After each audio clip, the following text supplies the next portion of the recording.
Bonjour à toutes, bonjour à tous. Ce soir, on va apprendre à faire un serveur en Python et on démarre de zéro. Comme vous voyez ici, j'ai juste une image et un fichier texte ici.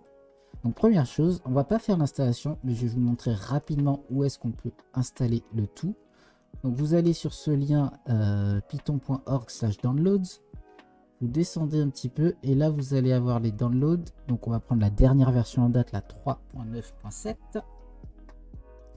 Et ensuite on scrolle encore un petit peu et là vous voyez qu'on a toutes les différentes versions à installer. Donc là pour les Mac, pour les Windows 64 bits ou 32 bits, et ensuite et ça c'est pour les Linux. Donc quand vous êtes sous Linux, vous savez si vous voulez la version gzip, enfin ça dépend de la version que vous voulez compresser, mais en général les gens qui ont Linux savent comment, ce qu'ils ont besoin pour l'installer. Donc moi j'ai un Mac, j'ai utilisé le 64 bit installer et c'est une install classique. Pareil pour Windows, c'est une install classique. Vous ferez attention à ajouter Python à votre path PATH ici, afin pour les Windows. Pour Mac ça se fait automatiquement, afin qu'il soit installé partout et que Python soit utilisable via la ligne de commande.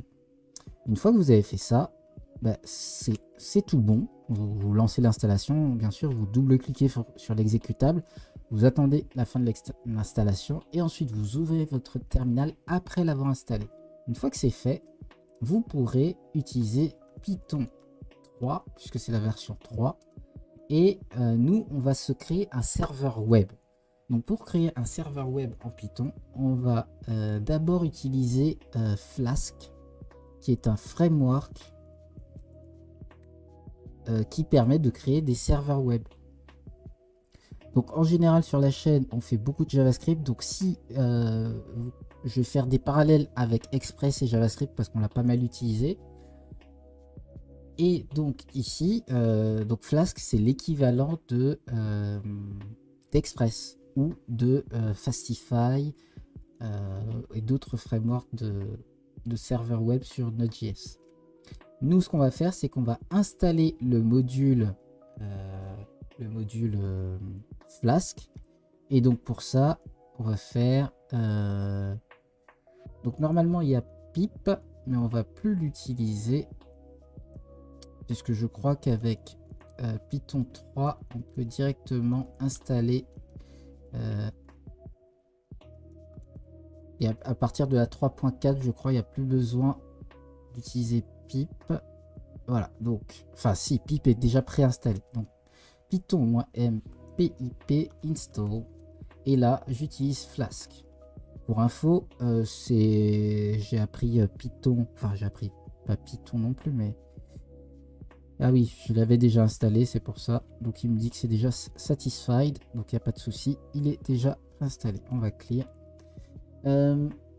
J'ai utilisé donc Python hier, donc je connais pas trop les commandes, mais c'est vraiment pour vous lancer et pour qu'on le voit en live, pour que vous voyez que c'est pas très dur, mais c'est bien d'avoir quelques petites bases qui sont importantes à connaître quand on démarre.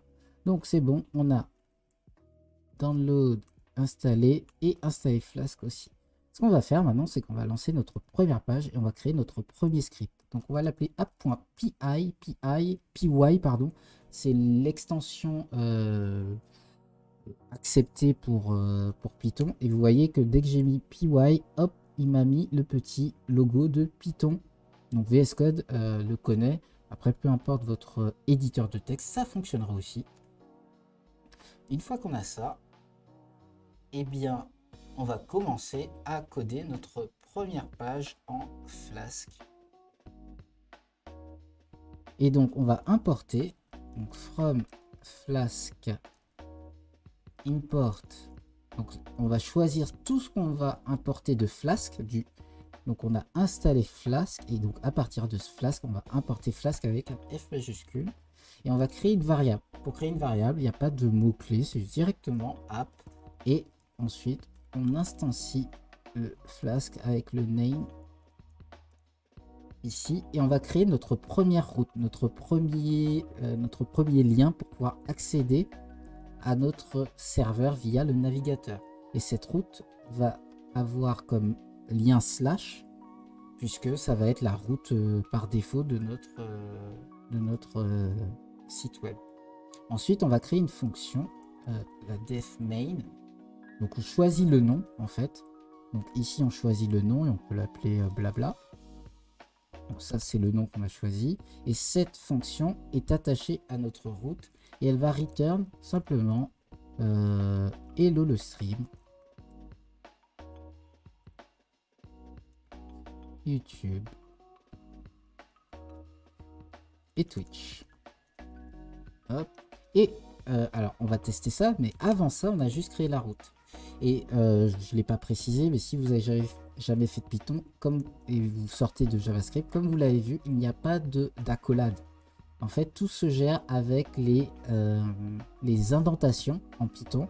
Donc par l'indentation, on sait que le return dépend de cette fonction. On n'a pas besoin de créer... et donc si je recrée une autre fonction ici, et ben cette fonction ne dépend plus de la fonction main. C'est comme si on l'avait fermée avec une accolade. Donc ça c'est beaucoup plus cool. Et nous, ce qu'on veut faire maintenant, c'est démarrer notre serveur et on va définir si le name est égal à main. Main, comme ça. Alors, donc le 2 points, c'est le alors. Et bien sûr, tout ce qui dépendra de notre if sera décalé de 1. Et bien, on va lancer notre app qui est ici. Donc notre app, on l'a définie avec Flask. Ensuite, on lui crée une route. Cette route, elle va avoir cette fonction qui lui est attachée.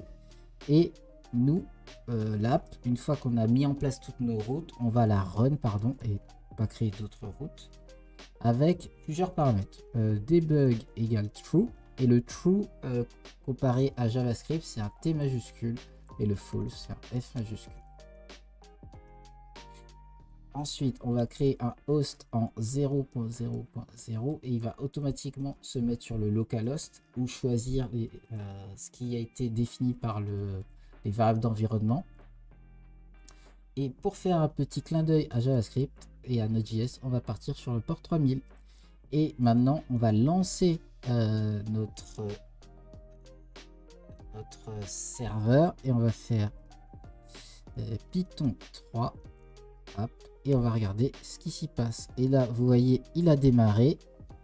Je vais donc sur mon localhost. Donc, local avec un L. Localhost 3000. Et on regarde. Super, j'ai ma page qui s'affiche. Yay! La première page est faite ici. Non, c'est sa première page. Ensuite, on va créer... donc on a créé notre première route en effet.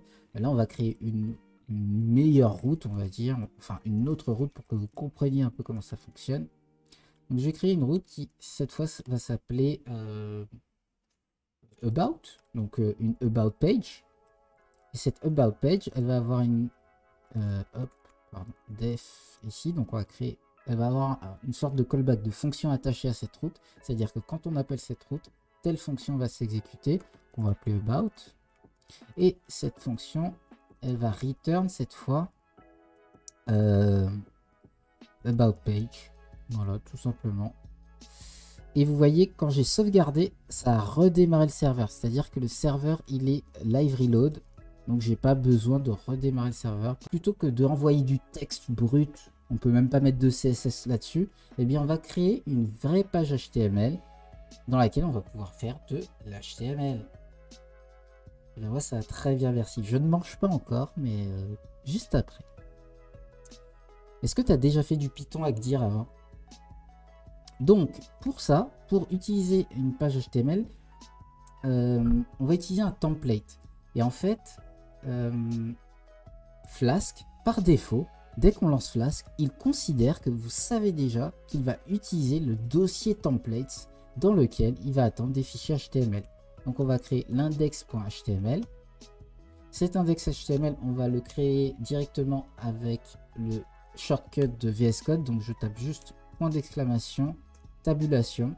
La tabulation, c'est la touche à la gauche du A. Et en tapant ces deux choses d'affilée, eh bien, ça me permet de créer une home page. Enfin, une page HTML. Classique. Je suis serpent en signe astrologique chinois. Python. Ah, d'accord, ok. Pour là là. Je me suis dit, mais pourquoi il me dit ça?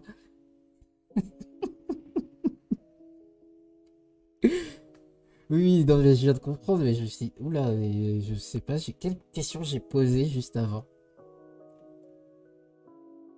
T'en as vu de loin des pitons? Oui, très bien, mais en langage informatique. Oui, ah ben oui, c'est toi qui m'en avais parlé de France IO. Oui, tu m'en as parlé la semaine dernière. Quand on faisait le Uno. Donc, sur cette page index, on va créer un H1, une balise H1, et le stream slash replay, parce que peut-être que vous regardez en replay, YouTube, Twitch. Et donc, là, on a créé notre fichier HTML, et on va s'assurer qu'au lieu de return ici, on va, enfin, return un string, donc une chaîne de caractères, on va return un template. Et le template, en fait, on le récupère de Flask qui a la fonction return template. Render template, pardon. Et donc, on va utiliser ce render template et faire index.html. Hop, ça a l'air d'avoir redémarré. On recharge. Et là, vous voyez, on a un H1. Donc là, on a une vraie page HTML et on peut mettre du CSS si on le veut. On va faire la même chose. Enfin, hop, on va créer un lien à href/about. Pareil, on va aussi créer un render template ici pour appeler le about HTML. Hop, hop. About.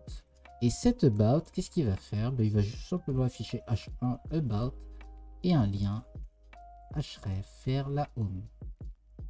Home. Hop.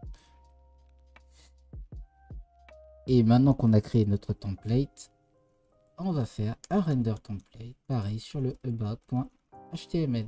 Et ça, faut faire attention parce qu'on écrit juste about.html, mais ça va dans le dossier template. Donc, faut juste le savoir en amont. Et là, on peut passer d'une page à une autre. Super, on a nos deux routes. Et si vous regardez bien ici, hop, on a bien about et home. C'est juste slash. Ah, mais on voit plus mon... Ok, vous voyez tout. Ok, j'ai un dit. Ah, oui, oui. Ok. Donc, ensuite... eh bien, qu'est-ce qu'on a? On a créé une route. Voilà. Et maintenant, moi, j'aimerais créer un CSS. Et ce CSS, j'aimerais qu'il soit partagé. Oui, Agdir, si tu poses des questions. Je réponds, ouais, bien sûr. Bien sûr, bien sûr. Donc, ce dossier CSS, j'aimerais qu'il soit le même, qu'il soit partagé sur les deux pages. Alors, soit j'écris le CSS deux fois, soit je crée un fichier CSS qui sera partagé sur les deux. Eh bien, je vais faire ça. Et de la même manière, il faut créer un dossier qui s'appelle statique. Et donc, c'est le nom qui est reconnu par Flask par défaut. Et dans ce dossier statique, je mets un style.css. Et maintenant, ce style.css, je vais lui mettre sur le body une color gray pour que tous les textes passent en couleur grise, par exemple.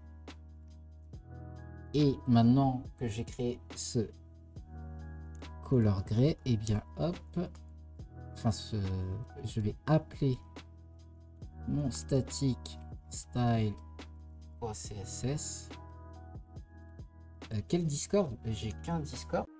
Ensuite, ce fichier ici, enfin cette ligne ici, je la recopie dans mon about et j'ai fait passer tous les textes en gris parce que la nuit, tous les chats sont gris et ça fonctionne bien sur la page home et ça fonctionne aussi sur la page about.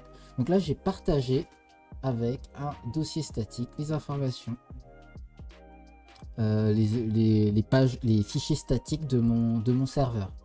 Donc en Express.js, ça serait le dossier public souvent. On utilise le dossier public, parfois le dossier statique. Et donc pour l'instant, on est bien. Et maintenant, j'aimerais... Salut Julie, comment ça va? Et maintenant, ce que j'aimerais, c'est rajouter... Alors, on va regarder. Et ben c'est bon. On a fini la partie 1. C'est allé très très vite. Parfait. Et voilà, c'est la fin de la partie 1. Pour la partie 2, je vous invite à vous connecter à codiscovery.co et à aller dans la partie blog. Vous retrouverez tous les replays Codiscovery et si vous cliquez sur la partie 2, vous remarquerez que vous devrez soit créer un compte, soit vous connecter à un compte. Dans mon cas, je vais me connecter à un compte. Et moi, c'est générique@codiscovery.co. N'hésitez pas à m'envoyer un email si vous avez une question.